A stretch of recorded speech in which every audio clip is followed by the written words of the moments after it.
ना तो हमारा जन्म होता है और न ही मृत्यु, क्योंकि मृत्यु हमारे जीवन का ना तो आदि है और ना ही अंत। तो फिर मृत्यु क्या है? मृत्यु हमारे जीवन में का अंत कदापि नहीं हो सकती और ना ही आदि हो सकती है। राहु हमारा वर्तमान जीवन है तो केतु हमारा पिछला जीवन है। दो जन्मों के बीच कोई खड़ा है तो उसका नाम जन्म या मृत्यु है। जबकि आत्मा की यात्रा सतत जारी रहती है, इसीलिए मृत्यु को एक सतत संधि बिंदु अवश्य ही माना जा सकता है। जैसे आप गहन ध्यान या समाधि में उतरते हैं, तब उस समय आप अपनी भौतिक देह से पूरी तरह पृथक हो जाते हैं और अनंत ब्रह्मांड में प्रवेश कर जाते हैं। लेकिन यह सब आप पूरी तैयारी के साथ करते हैं। लेकिन मृत्यु अचानक से होती है, इसीलिए दो जन्मों के बीच के संधि के साथ आप तारतम्य नहीं बैठा पाते हैं, मृत्यु से भयभीत होते हैं, जिसके कारण हमारे पूर्व जन्म के कर्म हमारे संचित कर्म यानी केतु बन करके हमारे प्रारब्ध में आत्मा के साथ जुड़ जाते हैं। जबकि इसके विपरीत वर्तमान जीवन के कर्म अनारब्ध कहलाते हैं। परिणामतः हम लोग इन दोनों ही प्रारब्ध यानी केतु और अनारब्ध यानी राहु रूपी दो पाटों के बीच में पूरे जीवन भर पिसते रहते हैं। इससे बचा जा सकता है यदि आप राहु एवं केतु के बीच सामंजस्य बैठा दें। मगर कैसे? तो चलिए आज का वीडियो प्रारंभ करते हैं। सबसे पहले आपसे निवेदन है कि यदि आपने अभी तक हमारे चैनल को सब्सक्राइब न किया हो तो तुरंत ही चैनल को सब्सक्राइब करके घंटी का बटन दबाकर ऑल का ऑप्शन अवश्य चुन लें, ताकि आपको हमारे नए वीडियो का नोटिफिकेशन सबसे पहले प्राप्त हो सके। संपूर्ण विश्व में यह प्रचलित है कि भगवान श्री कृष्ण के द्वारा अर्जुन को दिया गया सांख्य दर्शन का उपदेश श्रीमद् भागवत गीता नामक ग्रंथ के रूप में जाना जाता है, जिसके बारे में यह माना जाता है कि गीता प्रत्येक व्यक्ति को केवल कर्म का सिद्धांत प्रतिपादित करते हुए बताती है। लेकिन सामान्य जनमानस में आज भी यह प्रश्न उठता है कि प्रारब्ध बलवान है या पुरुषार्थ बलवान है। प्रारब्ध को श्रेष्ठ बताने वाला वर्ग अपने समर्थन में तर्क गढ़ता है। इसके विपरीत पुरुषार्थ पुरुषार्थ को श्रेष्ठ बताने वाले लोग अपना अलग ही तर्क प्रस्तुत करते हैं। लेकिन आज के इस वीडियो में हम इस रहस्य से पर्दा उठाने वाले हैं कि प्रारब्ध शक्तिशाली है या पुरुषार्थ बलशाली होता है। एक बार एक मदारी ने एक सर्प पकड़ा। सांप को पकड़कर उस मदारी ने अपनी झपोली में बंद किया और उस झपोली को अपनी झोपड़ी में रख दिया। सर्प तो ठहरा भक्त सुदामा के स्वभाव वाला, मिले तो खाए, नहीं मिले तो चैन के साथ पड़ा रहे। वह सांप उस झपोली में आराम से कई दिन पड़ा रहा। रात में एक बुरी तरह धमाचौकड़ी मचाने वाला महापुरुषार्थी चूहा पुरुषार्थ करने के लिए बाहर निकला और मदारी की झोपड़ी में धमाचौकड़ी मचाने लगा। चूहा अपने स्वभाव के वशीभूत होकर मदारी की झोपड़ी में घूमने लगा, क्योंकि चूहे का स्वभाव होता है कि जहां पर भी उसको कपड़ा मिल जाए वह उसको कुतर ही देता है। दिए की बाती तक को खा जाता है, जो भी चीज मिलती है उसी को उठा करके ले जाता है। जब चूहे की दृष्टि उस झपोली पर पड़ी तो पुरुषार्थी चूहे ने अपने पुरुषार्थ की आजमाइश की और देखते ही देखते उस झपोली में छेद करके उसके भीतर घुस गया। सर्प को तो माने बैठे बैठे ही भोजन मिल गया और बाहर निकलने के लिए रास्ता भी प्राप्त हो ही गया। इसके बाद वह चूहे को खाकर और उसके द्वारा बनाए गए छेद से बाहर निकल करके आजाद हो गया। इसी प्रकार कुछ लोग प्रारब्ध को बलवान कहकर उसके समर्थन में उपयुक्त दृष्टांत जैसे द्रष्टव्य दृष्टांत पेश करते हैं और दूसरी तरफ के लोग पुरुषार्थ या कर्म को बलवान मानते हैं तथा उसके समर्थन में अनेक उदाहरण देते हैं। दोनों पक्षों के दृष्टांत युक्ति युक्त तथा पुराण आदि सदग्रंथों के आधार पर होने के कारण आदमी घबरा जाता है और वह निर्णय नहीं कर पाता कि वस्तुतः सत्य क्या है। बिल्कुल ठीक इसी प्रकार से एक सज्जन कहते थे कि स्वप्न सृष्टि बलवान है और दूसरे सज्जन कहते थे कि नहीं, जगत जागृत सृष्टि ही बलवान है। इतने में ही एक ज्ञानी संत वहां आए और बोले, आप लोग विवाद न करो, तुम दोनों ही ठीक हो, उचित कह रहे हो। संत जी ने उनको इस प्रकार समझाया। स्वप्न काल में स्वप्न सृष्टि बलवान है, क्योंकि वहां पर जागृत काल का कोई पदार्थ काम नहीं आता। स्वप्न के ज्वर को उतारने के लिए स्वप्न की ही दवाई चाहिए, वहां पर जागृति की कोई दवाई काम नहीं आती है। स्वप्न में ऑपरेशन करना हो तो जागृत की छुरी कैंची काम नहीं देगी, बल्कि स्वप्न की छुरी कैंची चाहिए। इसीलिए स्वप्न काल में स्वप्न सृष्टि ही बलवान कहलाती है। जागृत काल में भूख लगने पर स्वप्न के पकवान कुछ काम नहीं देते, तथा जागृत काल की बीमारी में जागृत काल की ही औषधि लाभ करती है। इसीलिए जागृत काल में जागृत सृष्टि बलवान है और स्वप्न सृष्टि निर्बल है। यही बात प्रारब्ध और पुरुषार्थ की है। अपने अपने काल में दोनों बलवान हैं और एक दूसरे के परस्पर काल में दोनों ही निर्बल हो जाते हैं।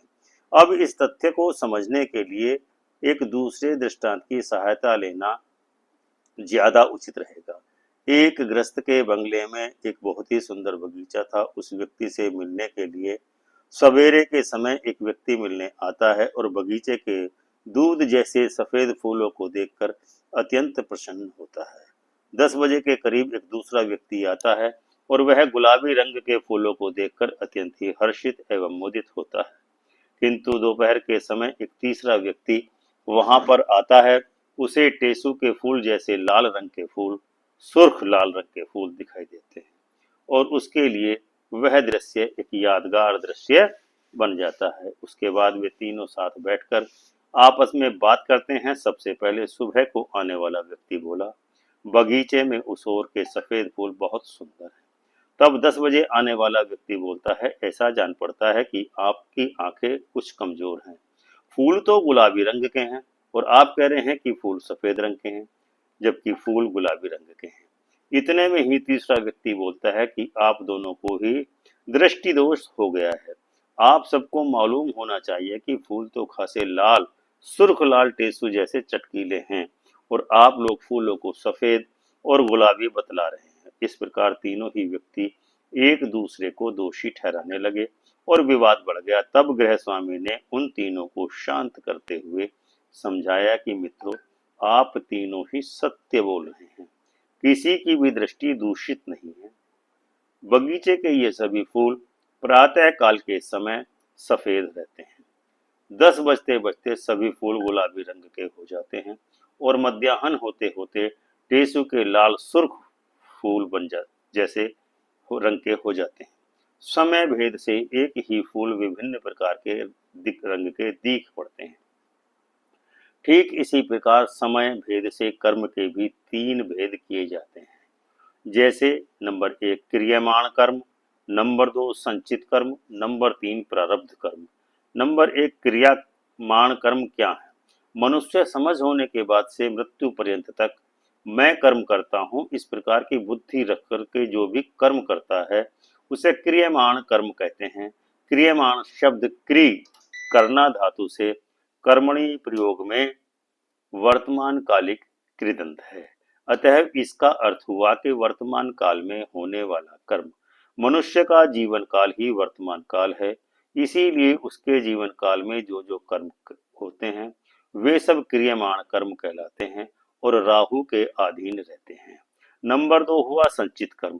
क्रियमाण कर्म तो नित्य प्रति हुआ करते हैं, उनमें से कुछ के परिणाम तो तत्काल ही मनुष्य भोग लेता है, लेकिन शेष कर्म प्रतिदिन उस व्यक्ति के खाते में इकट्ठे होते रहते हैं और इस प्रकार चित्त रूपी आत्मिक भंडार गृह में एकत्र होते रहते हैं।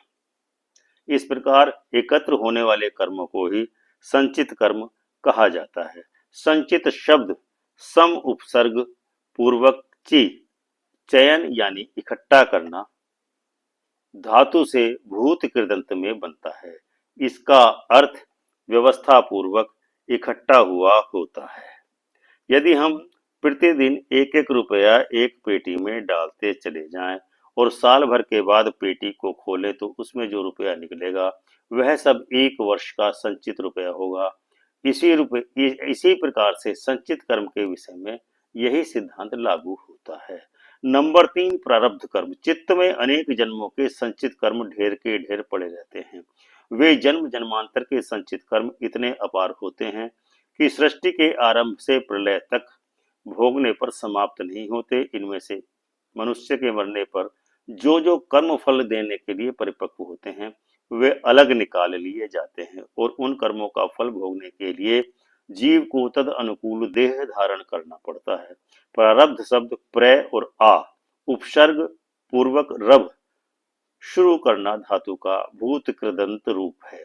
इसका अर्थ ये हुआ भूतकाल में किए हुए कर्म। अतः प्रारब्ध वे कर्म हैं जो गत जन्मों में किए गए हैं और जिनका फल इस जन्म में भोगना पड़ता है। गत जन्मों के कर्मों को जहाँ प्रारब्ध कर्म कहते हैं वह इस जन्म के क्रियामाण को बहुधा अनारब्ध कहते हैं। प्रारब्ध कर्म को केतु भी कहा जाता है, यानी वर्तमान जीवन में जो जीव हम दुख या सुख भोग रहे हैं उसका आधार प्रारब्ध होता है जिसका मालिक केतु है। अब हम आपको बताते हैं कि क्रियमाण कर्म के साथ अनारब्ध कर्म तथा प्रारब्ध कर्म का आपस में किस प्रकार का आंतरिक संबंध बनता है। इस आंतरिक संबंध के लिए कुंडली के कौन से ग्रह पूरी तरह जिम्मेदार हैं यह जानना बेहद जरूरी है। वैदिक ज्योतिष के अनुसार पूर्व जन्म के कर्म जो प्रारब्ध कर्म या संचित कर्म कहलाते हैं उनका प्रतीक केतु ग्रह को माना जाता है, जबकि अनारब्ध कर्म जीवन के वे कर्म हैं जो दैनंदिन रूप से हमको वर्तमान जीवन में करने पड़ते हैं। अनारब्ध कर्म का प्रतीक राहु को माना जाता है क्योंकि राहु ड्रैगन का सिर है और के जो हमेशा आगे की ओर देखता है, जबकि केतु पिछले जन्म के कर्म हैं और राहु वर्तमान जीवन के कर्म। इन दोनों के बीच कोई विभाजक रेखा है तो वह आपका वर्तमान जन्म या पिछले जन्म की मौत, यानी मौत किसी भी व्यक्ति की उसकी कुंडली के राहु केतु के बीच की विभाजक रेखा का निर्माण करती है। वर्तमान जीवन में अनारब्ध कर्म ही भविष्य में होने वाले जन्म में के प्रारब्ध कर्म बनने वाले हैं, यानी राहु और केतु है और केतु ही राहु है। राहु केतु की इस चक्की में आप अनवरत पिसते चले जा रहे हैं। यही वैदिक ज्योतिष का अकाट्य सिद्धांत है। हमें उम्मीद है आपको यह वीडियो अवश्य ही पसंद आया होगा। आप वीडियो को लाइक एवं शेयर अवश्य करेंगे तथा चैनल को सब्सक्राइब करके घंटी का बटन दबाकर ऑल का ऑप्शन अवश्य चुनें। जय श्री राम।